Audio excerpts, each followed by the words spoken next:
Kahinabi lagyan po nato si Attorney Glenn Chong. Kausap pa rin natin si Attorney Glenn Chong. Ang pinag-uusapan po natin ay Outsmarting Smartmatic and how the people can take back their government. Attorney Glenn, this is what I'll ask you.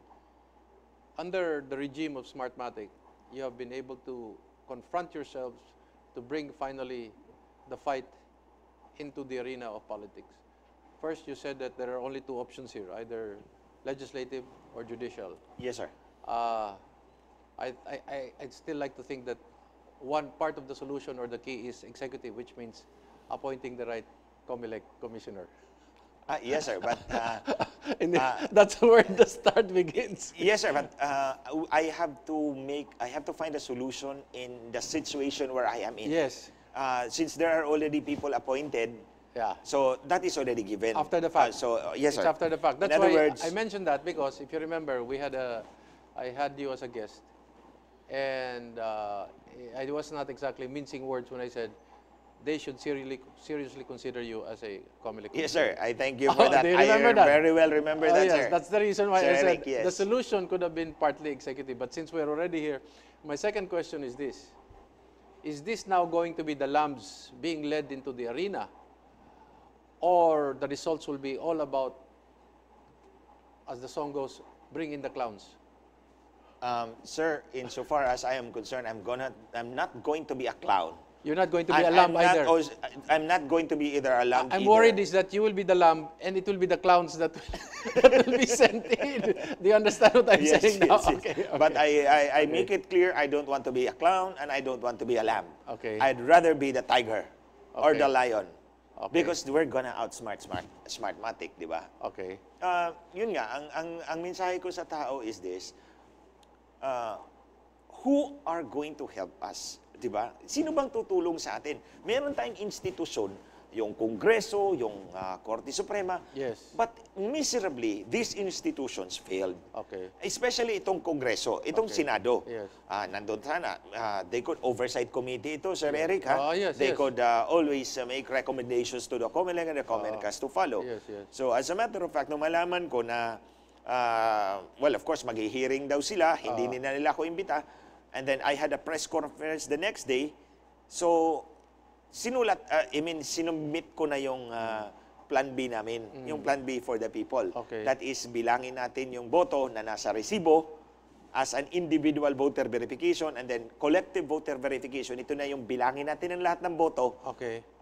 sa lahat ng voter receipt per precinct. Okay. So gumawa na po ako ng proposed rules. Wala na pong excuse ang COMELEC dyan. Kasi baka sasabihin na namin na, hindi namin alam kung paano gagawin yan. O ito, I submitted. I submitted already the letter to the office of Chairman Abbas. You gave them the solution, in short. I already gave them the solution, how yes. it is going to be done. Okay. Hindi, sasabihin na naman nila, si Glenn Chong o talaga, dinidiktahan tayo. Kung mga tamad kayo, gawin nyo na lang, kopyahin nyo na lang. Question, will they do it? I'm not sure. Most likely, hindi nila gagawin. That's Kasi what I'm worried about. hindi nila gagawin yan, Sir Eric, mga kababayan, dahil mandadaya yan. Precisely. Kaya that's why, the only way to do this is to force them to a head. Kumbaga, mag-duel na lang tayo. Okay. I mean, kung hindi, I've been thinking about this. Kung hindi ako tatakbo, I'll be on the sideline only. Okay. Nobody is going to listen to me because I'm not a candidate. Okay. But if I were a candidate, You're able to engage the public. I can engage the public. I can send the message far and wide. And I have a chance of sending the message that what if by God's grace, I am able to capture the imagination of people and make them vote for me. Bumoto sila in the way that they did for President Duterte. At nanalo ako senador. Ang unang-una akong gagawin, and I promise the people, is to cleanse our election system. Offer the public, the Republic of the Philippines, a better chance and a better future for everybody.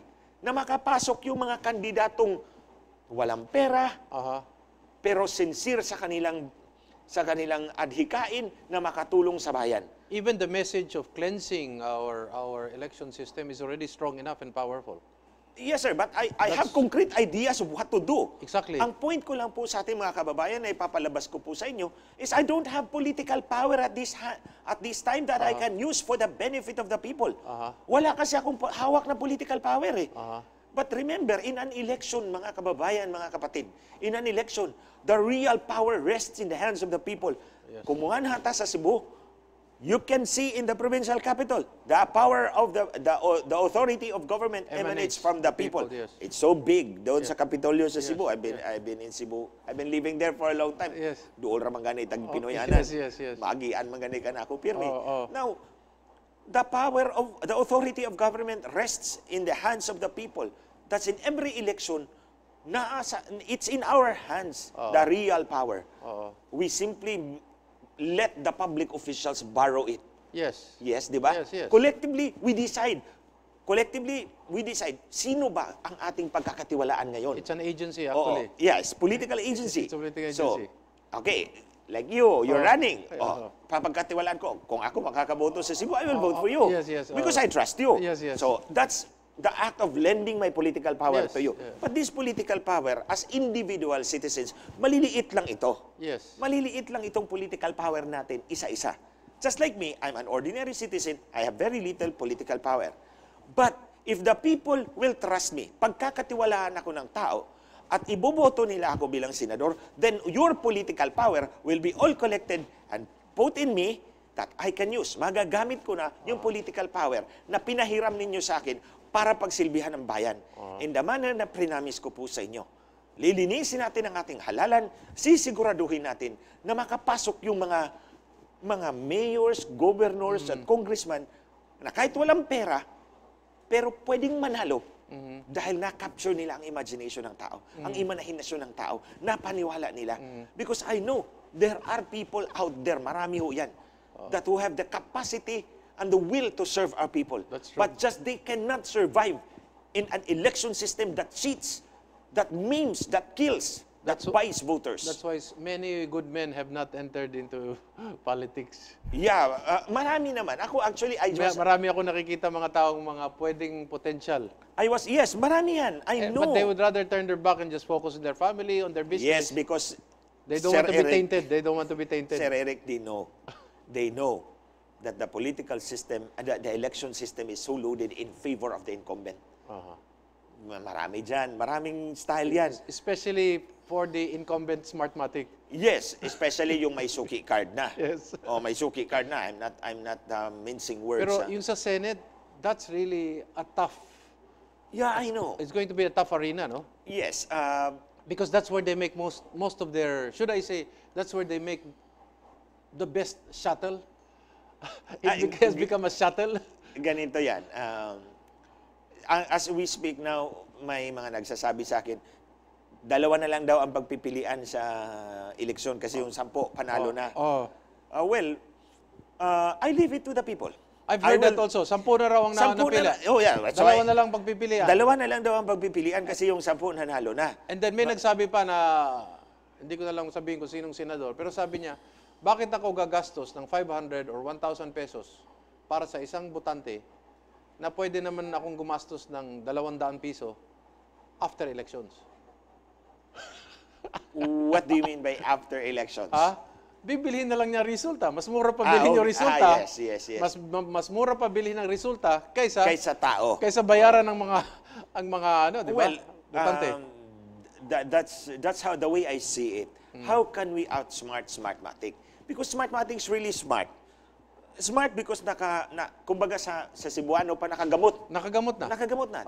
They have already may ugat na sila. May ugat na, yes. The ugat has already spread across. And the corruption is spread across. The corruption has already spread across. To the Senate, to the House of Representatives. Wherever it needs to spread. Where it never, di ba? So nakagamot na yan eh.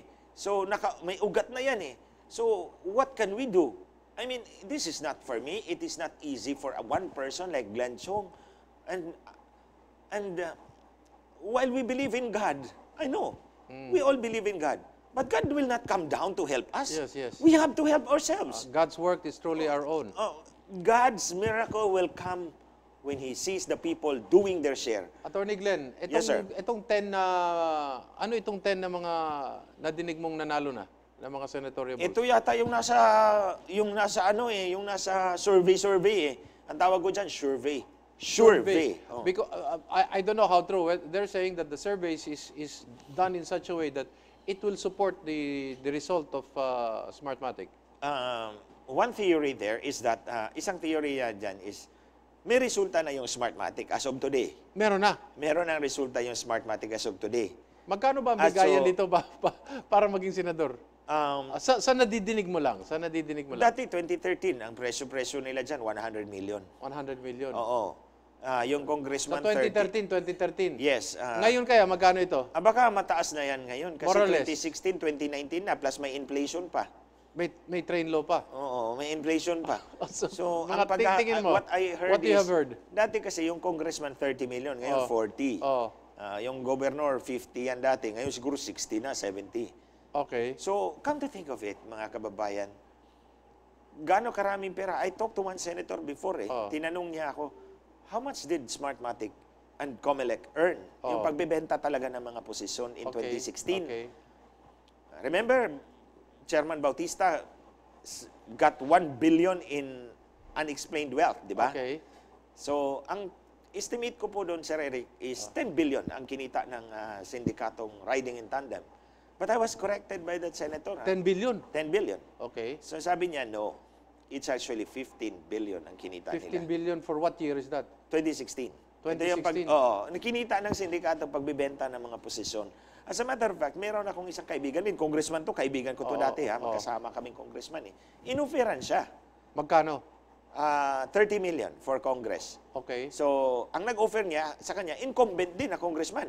Yung 30 million na yan, for victory na yan? Yes, or, for victory or just the number of votes that you want added? No. 30 million is for victory. So yung 30 million, dekahon na yun? Dekahon na yun. Dekahon na yun. In banking parlance. Or hecho diretso na yan? Oo. Dekahon na yun, yung 30 million, panalo ka na doon. So ngayon, mas malaki na? Most likely, kasi naririnig ko, may adjustment Pero yung congressman na kaibigan ko, hindi nagbayad. Okay. Because he never believed in paying. Kasi ito naman, nananalo talaga. 2016. Did he win? He lost. Kasi hindi siya nagbayad Pero yung kaibigan niyang congressman na nag-offer sa kanya, nagbayad yun. Nanalo? Nanalo. Okay. Etong sa mga 10 senators na ito, mga magkano kaya ito? Kung 100 million, easily 200 million na? 1 billion. Hindi, kung magtatakbo ka, kung tatakbo kang senador, so you need to pay 200 million, more or less. At today's rates. If you want to win a senator, you have to pay 150. 150. But this is only an estimate. Kasi yung naririnig ko dati, 100 million. So this is a guesstimate, okay? Yes. 150 million. My goodness. So, ganun. We're confronted with this problem. Ito nga, Sir Erica, mga kababayan. Yung mga mayor pa? Yung mayor pwede din magbayad? 20 million, 20. 10 to 20 million yan Parang maliit yung 20 million, Depende yan depende sa internal revenue allotment. Hindi, depende rin sa city ito. Yes, depende. Kung dito sa Metro Manila, that's 100 million. Yes, kasi may alam akong city sa South, mga 200 million. I remember, I was, 2016 yun, isang lugar doon sa Palawan. Okay. The arrangement is 13-0 for 200 million. City mayor, city vice mayor, 10 councilors, and 1 congressman. Magkano? 200 million. 200 million. Kumbaga, wholesale yun. Okay. So, isang congressman, isang city mayor, isang city vice mayor, 10 konsel. When the elections came out, yung resulta? Yun ang resulta. 13-0. Okay, we're gonna pause for a few reminders and talk more about what are we going to do under this condition and how do we really outsmart Smartmatic, which is really basically, some people see it, allegedly, a syndicate when we return.